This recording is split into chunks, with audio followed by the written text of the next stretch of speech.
Restaurant का अगर उसने एक्सपीरियंस हासिल करना है और आगे निकलना है तो सबसे पहले वो तंदूर से स्टार्ट करें।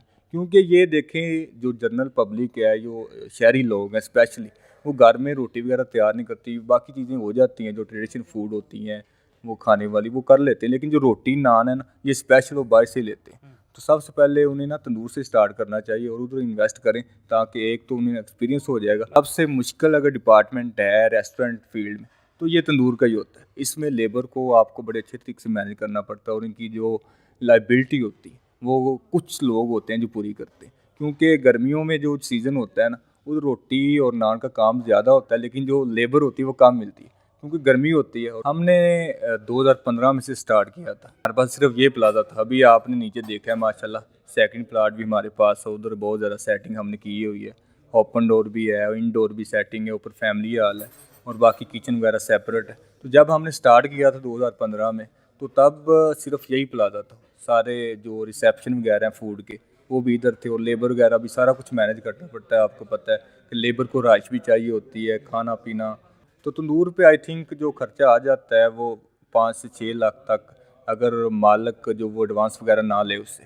क्योंकि यहाँ पे रूल है कि जिधर भी आप कोई छोटी मोटी शॉप लेते हैं रेंट पे, टेनेंसी पे, तो आपको 2 या 3 किराए पहले पे करने पड़ते हैं एडवांस। और अगर ओनर वो आपको रिलीफ दे देता है तो फिर आप 5-6 लाख में इजीली मैनेज कर सकते हैं। फूड अथॉरिटी की रिक्वायरमेंट होती है ना उनकी इंस्टीट्यूशन के मुताबिक, तो वो जो आपको प्रिपेयर करते हैं जो नान की टिक्की वगैरह होती है उसके लिए भी आपको प्रॉपर एक पत्थर का कॉर्नर स्टोन का चाहिए या स्टील की हो वो फट्टी वगैरह, उस पर आप प्रिपेयर करें। और जो तंदूर तैयार होता है वो कम अच्छे तंदूर जो बड़े होते हैं वो भी 4-7 हज़ार का एक मिल जाता है। और आगे आप प्रॉपर सेटिंग करेंगे तो 3 से 3.5 लाख का खर्चा आएगा, इससे ज़्यादा नहीं होता। जो पहले रेस्टोरेंट चला रहे हैं उनसे थोड़ी सी एडवाइस ले लें, जो डीलर उनके साथ चल रहे हैं पार्टनरशिप करके और उन्हें मैनेज कर रहे हैं, तो उनसे मशवरा लें। जो बंदा नया आ रहा है उसे क्या पता होगा कि मैंने किससे बात करनी है और कैसे मंगवाना। के पास डेली कस्टमर 100 आते हैं या 150 आते हैं तो वो मैनेज कर सकता है।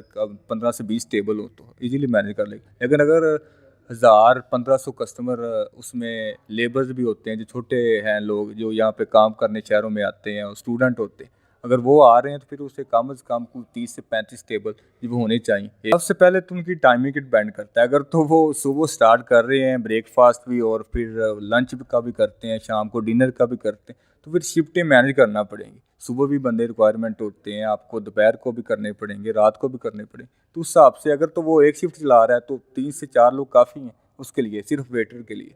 अगर वो तीनों शिफ्टें हैं तो फिर 10-12 लोग।